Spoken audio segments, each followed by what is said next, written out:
masuk setelah kantor camat, kita akan buka bersama. Bagi yang ingin support, kirim transfer ke nomor rekening berikut ini. Nanti potong kita masukkan ke Instagram Abdul Somad yang followernya 4 juta berapa itu. Orang Mesir itu kalau motong ayam cuma 2 kali potong aja. 1, 2, 1/4. Bukan macam tempat kita, hancur ayam tuh. Namanya pun tertulis depan, cincang. Sana ayam itu cuma 2 kali potong. 1, 2. Cuma memang lidah kita tak sesuai, dia anyep, tak pedas. Jadi kalau sudah mau pergi ke meja makanan gratis itu, di kantong-kantong mahasiswa itu pasti sambal. Mereka tak mau cerita itu, mereka kan sedang menjaga wibawanya. Alhamdulillah, wassalatu wassalamu ala rasulillah wa ala alihi wa sahbihi wa man tabi'ahu wa mawalah. Tema besar kita siang ini, keyword kata kuncinya silaturahim. Saya awali dari sebelah kanan, Dr. Iswadi Muhammad Yazid, Ketua Majelis Ulama Indonesia Kabupaten Pelalawan. Saya kenal walaupun wajahnya ditutup masker, karena adik kelas saya di Mesir. Beliau 99, saya 98.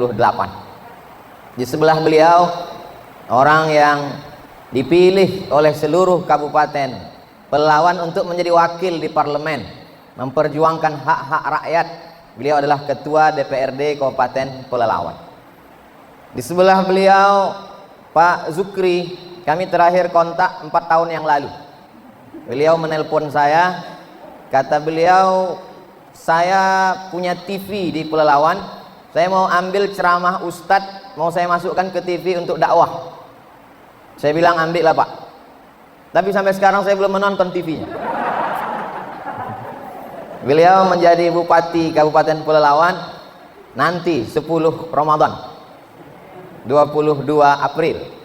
Kemudian Pak Bambang SHMH, Ketua Pengadilan Negeri Pelalawan. Lalu kemudian orang tua kita, sahabat juga, pemimpin kita, Pak Haris, Bupati Kabupaten Pelalawan. Lama berkenalan baik. Alhamdulillah silaturahim sampai hari ini masih terjaga, terpelihara dengan baik. Di sebelah beliau Dr. Faisal Saleh LC MA PhD, doktornya 2 kali, sekali di Malaysia, sekali di Jakarta. Saya kenal baik karena kakak kelas saya di Mesir. Beliau 97, saya 98. Sekarang sebagai Ketua Pengadilan Agama Kabupaten Pelalawan. Di sebelah beliau adalah orang-orang yang banyak cemas kalau dapat surat dari beliau, termasuk saya. Datang ke kantor pajak, katanya ceramah saya mau dipajak juga. Saya jelaskan, Pak, semua ceramah saya YouTube itu habis semua untuk beli beras fakir miskin. Kalau Bapak tak percaya, nih bukti transfernya. Lalu kemudian kata orang pajak, sebelum beli beras kan Bapak pegang dulu duitnya, tetap kena pajak juga. Setelah itu saya buat iklan bersama orang pajak. Hari gini tidak bayar pajak, apa kata dunia? Tapi itu kantor pajak yang di Pekanbaru. Yang di Pelalawan tidak setegas itu. Di sebelah beliau Pak Tarigan. 2 hari yang lalu saya ke Kabupaten Dairi di Sidikalang. Dari Sidikalang kami lanjutkan ke 3 Binanga, menginap 1 malam di 3 Beringin, berziarah ke makam Syekh Sulaiman Tarigan. Hari ini berjumpa dengan Pak Tarigan di Kabupaten Pelalawan. Lalu kemudian di bawah sana saya lihat ada Al-Mukarram Ustadz Edi Amran LCMA, Ketua Badan Amil Zakat Nasional Kabupaten Pelalawan. Beliau bersahabat dengan saya sudah masuk 23 tahun. Beliau senior saya di Kairo.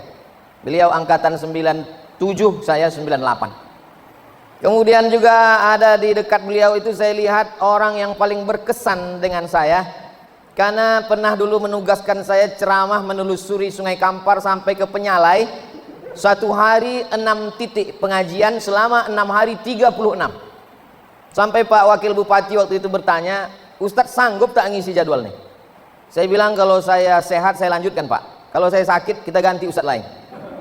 Itulah dia Pak Sekda. Saya sebenarnya mau menyampaikan kepada semua jamaah, kita mesti kenal orang dengan baik, kita mesti kenang kebaikannya. Sebanyak-banyaknya tulang masih ada dagingnya, sebanyak-banyaknya daging masih ada tulangnya. Memang itulah sifat manusia ini. Bagi yang susah menangkap peribahasa itu, saya kira yang makan pakai ikan tadi tahu itu. Artinya kita pandang baik. Bahkan orang meninggal itu pun kata Nabi, uzkuru mahasina mautakum, sebut kebaikannya. Tapi saya tentu tak dapat menyebut mengingat semua. Saya mohon maaf, yang saya sebutkan tidak berarti mengurangi kemuliaan yang tak saya sebutkan. Insya Allah semuanya dimuliakan Allah Subhanahu wa Ta'ala. Hari ini tanggal 10 Sya'ban. Begitu menurut janji dengan Allah bahwa Abdul Somad 10 Sya'ban kau sedang berada di ruang sidang terbuka. Dari mana Ustaz tahu? Ada tulisannya di pintu. Baru saya paham, lama juga saya tadi. Rupanya kalau pintunya dibuka sidang terbuka namanya. Kalau ditutup sidang tertutup. Alhamdulillah, saya senang sekali diberikan kehormatan bisa berjumpa di hari baik, bulan baik.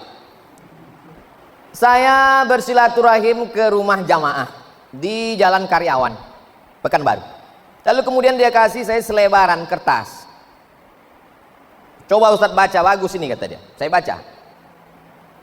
Di situ diceritakan kita makan apel. Apel Pak Ustadz, terserahlah mau apel mau apel. Apel itu tidak berulat. Ternyata dia tidak berulat karena disemprot pestisida. Pestisida dicuci dengan sabun tidak mati. Ketika pestisida masuk ke dalam badan kita, semua yang tidak bisa diolah oleh badan, maka dia akan menggumpal menjadi cancer. Tulisannya C-A-N-C-E-R. Orang barat menyebutnya cancer, orang kita menyebutnya kanker. Sama seperti sampah plastik yang tidak bisa diolah oleh tanah, maka dia jadi sampah menumpuk, itulah dia menjadi kanker. Lalu kemudian ketika kita makan berlebih dari kebutuhan tubuh, kalori yang kita perlukan misalnya 2000, tiba-tiba kita makan 2500, menumpuk dia. Maka bagaimana cara menghilangkannya? Di selebaran itu kata dia, orang barat menemukan satu teori namanya fasting terapi. Terapi fasting, cara menghancurkan sampah dalam tubuh dan kelebihan kolesterol, minyak, dan lain sebagainya. Caranya adalah dengan tidak makan selama 8 hari dalam sebulan dan 1 bulan dalam setahun. Yang punya teori itu bukan orang Islam, dari Amerika. Ketika membaca itu saya langsung berkata, subhanallah, masya Allah, 8 hari tak boleh makan dalam sebulan. Senin, Kamis, Senin, Kamis, Senin, Kamis, Senin, Kamis. 1 bulan dalam setahun, pas puasa Ramadan. Janji Allah, sanurihim ayatina, aku akan tunjukkan tanda-tanda kebesaranku melalui Muhammad sallallahu alaihi wasallam. Jadi orang barat menerima kebenaran Islam bukan dengan cara kita ledakkan kedutaan Amerika, bukan dengan menghancurkan, memusuhi, tapi menyebarkan ilmu pengetahuan. Ternyata yang dibawa oleh Nabi 14 abad yang lalu sekarang dilaksanakan orang. Ketika saya lulus CPNS, maka mesti mengurus surat medical check up dari Rumah Sakit Arifin Ahmad. Apa kata orang rumah sakit? Ustadz besok medical check up, datang kemari, jangan sarapan pagi, jangan minum teh, jangan makan lontong sayur katupek gulai paku, karena Ustadz mau cek darah, darah Ustadz mesti bersih.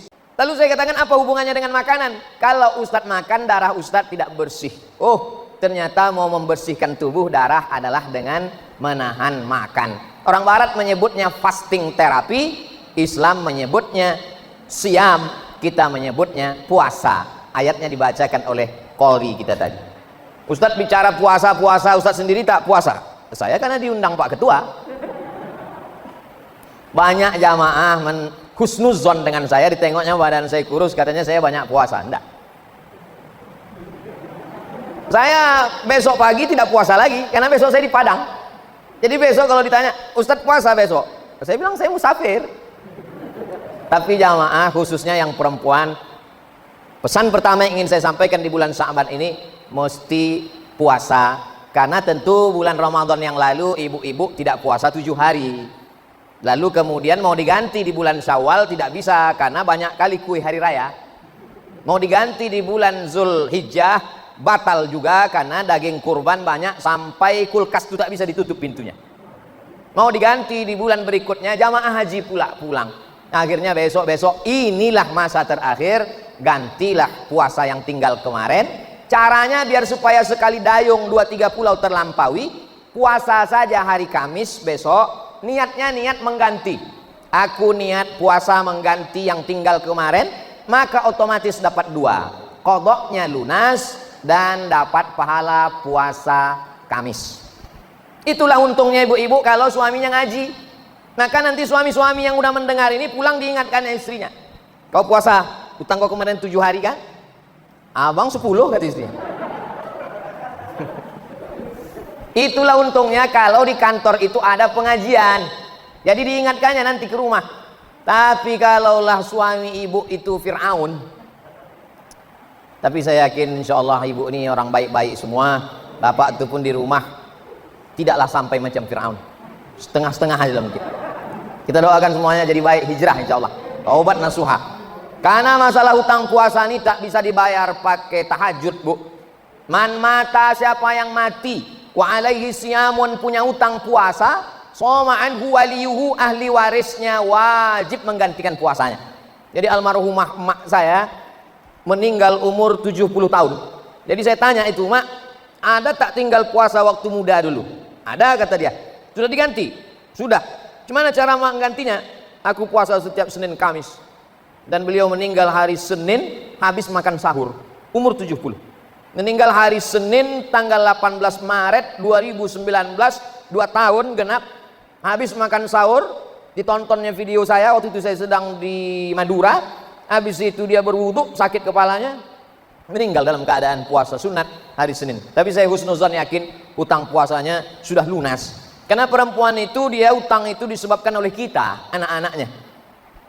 Mengandung 30 hari tak puasa.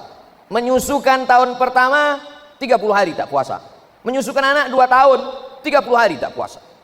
Saya 90 hari, adik saya 90 hari. Karena kami adik-beradik 2 orang. Bayangkan kalau anaknya susun paku do re mi fa sol la si do fa mi re do. Mau diganti puasa tahun lalu, lahir pula adiknya lagi. Bukan berarti Allah itu kejam, tidak. Sebenarnya Allah mau kita sehat walafiat, sehat fisik. Jadi saya tadi sebelum makan tolak-tolakan dengan Pak Ketua. Kata Pak Ketua, Ustaz Somad. Habis itu saya tolak Pak Ketua menolak Pak Bupati. Nah, saya habis itu Pak Bupati duluan. Saya tak mau duluan, saya tak mau jamaah menengok nasi saya. Nah, jadi begitu Pak Bupati duluan, tentu kita ikut standar kepala daerah kan. Alhamdulillah, banyak jamaah kalau saya duluan ngambil nasi, dia ambil sedikit. Karena dia tengok, Ustaz ambil sedikit, dia tak tahu saya makan bukan sedikit, sedikit makan. Kadang satu hari itu kadang sampai 5 acara, macam-macam. Dari mulai lontong, lalu kemudian macam-macam.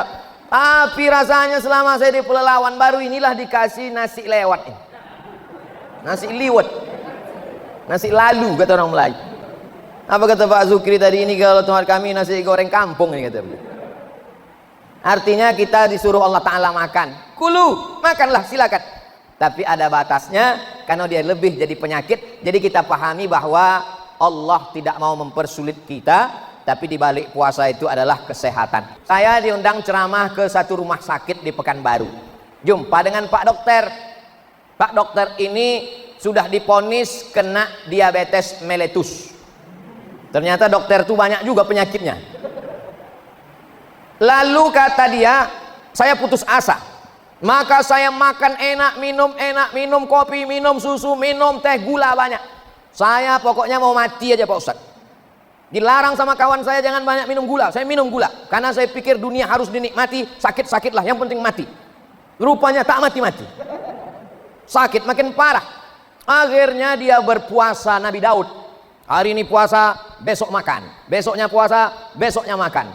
Alhamdulillah sekarang sembuh dari penyakit diabetes. Nama dan nomor bisa kita hubungi nanti. Jadi puasa jangan jadikan beban. Puasa terapi, tapi jangan gara-gara puasa ini kesehatan lalu niat puasa kita berubah. Nama itu somawadin untuk obat diabetes. Niatnya tetap lillahi ta'ala, Adapun diabetes, kolesterol itu adalah bonus dari Allah Subhanahu wa taala. Jadi saya mau mengajak kita membuka pandangan, jangan sampai kita stagnan, kita menganggap puasa adalah beban, ini berat sekali agama ini. Tidak, Allah ingin kita sehat, Allah ingin kita sembuh dengan melaksanakan. Puasa yang paling banyak adalah puasa Nabi Daud. Orang barat menyebutnya King David. Dalam Al-Quran disebut Daud. Nabi Daud punya anak, raja juga, nabi, namanya Sulaiman. Orang barat menyebutnya King Solomon. Sampai ke Yogyakarta jadi Sleman. Maka mereka raja-raja hebat, tapi puasanya hebat. Nabi Daud berpuasa sebulan 15 hari. Padahal dia punya kekuasaan dari mulai sungai Nil sampai ke sungai Efrat. Artinya apa? Seandainya dia hanya seorang ulama, puasanya banyak, maklum. Tapi dia pimpinan negara, berkuasa dari 2 sungai, tapi puasanya tetap 15 hari dalam sebulan. Dan Nabi Daud itu, mohon maaf ibu-ibu jangan tersinggung, Nabi Daud itu istrinya 100. Jadi kalau ada orang istrinya 1, jabatannya RT, tidak puasa sunat, ini nanti di akhirat Nabi Daud senyum-senyum sama dia. Kenapalah kau tak puasa, kata Nabi Daud. Oleh sebab itu maka poin pertama yang ingin saya sampaikan, ganti puasa yang lalu. Adapun bapak-bapak yang tak punya utang, puasa sunat saja karena manfaatnya luar biasa. Yang kedua, tadi saya dijemput di acara bedah buku pagi tadi. Datanglah Pak Ketua PN menjemput. Saya sebenarnya mau ngasih tahu bahwa saya ceramah di PN ini dijemput. Kadang di tempat lain tuh kita ceramah datang tak dijemput, balik tak diantar. Dijemput Pak PN, lalu di jalan apa kata Pak Ketua? Ustadz Somad, nanti yang kami undang Pak Bupati 2 orang. Beliau cerita ngundang Bupati 2 orang, saya yang cemas. Dalam hati saya, kalau sempatlah dua-dua ini tak datang, saya yang malu ke beliau. Kita sebagai orang Riau, beliau bertugas 2 tahun di tempat kita, tiba-tiba diundangnya tak datang. Berarti kegagalan Ustadz, kegagalan umat. Dalam hati saya, mudah-mudahan datang Pak Aris dengan Pak Zukri.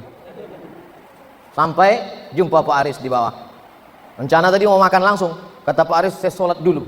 Kan tak mungkin kami makan beliau sholat. Saya bilang, kita sholat juga lah Pak.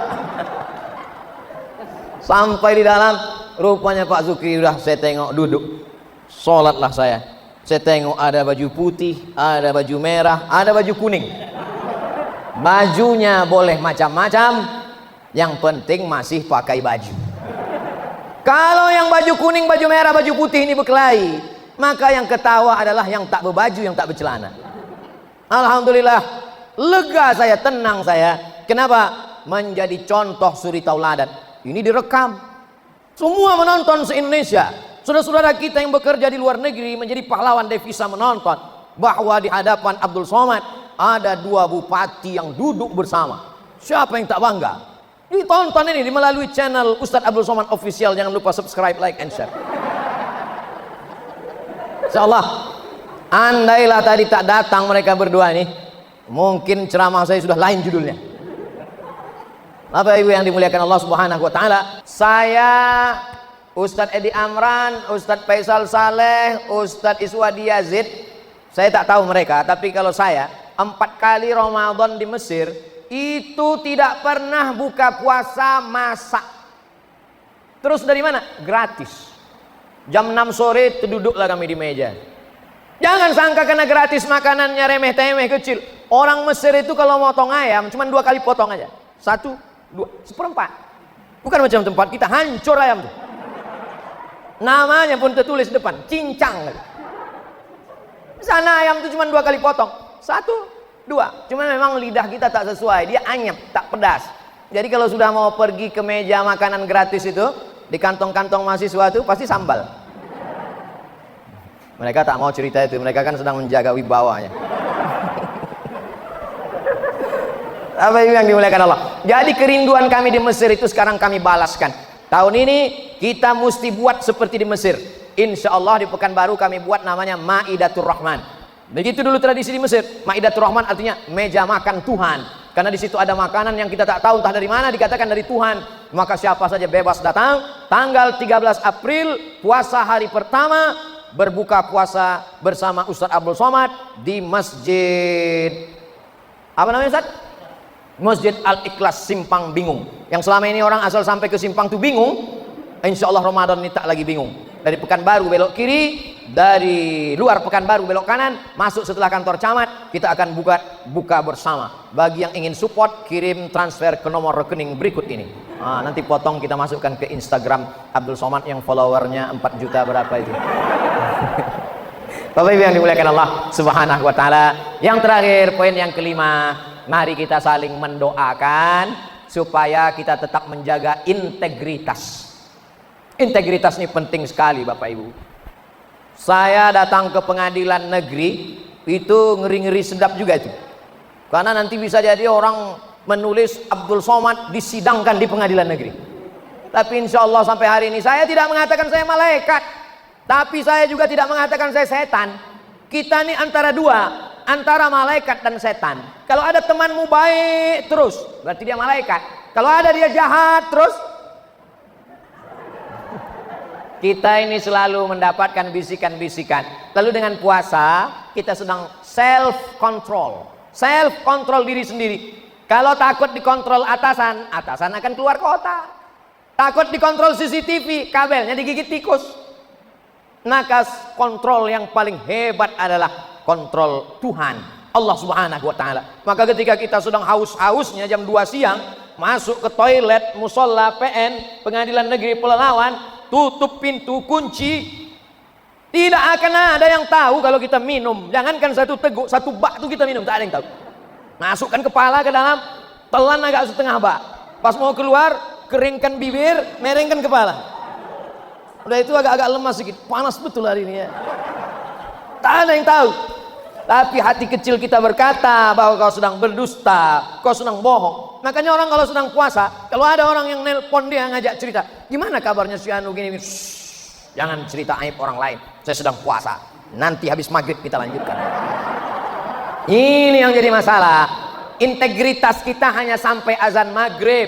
Integritas kita hanya di Ramadan. Kita mau integritas berkekalan, itu yang disebut dengan istiqomah. Mudah-mudahan kita saling mendoakan. Abdul Somad juga tak ada jaminan, maka doakan Abdul Somad supaya istiqomah dan mati husnul khatimah.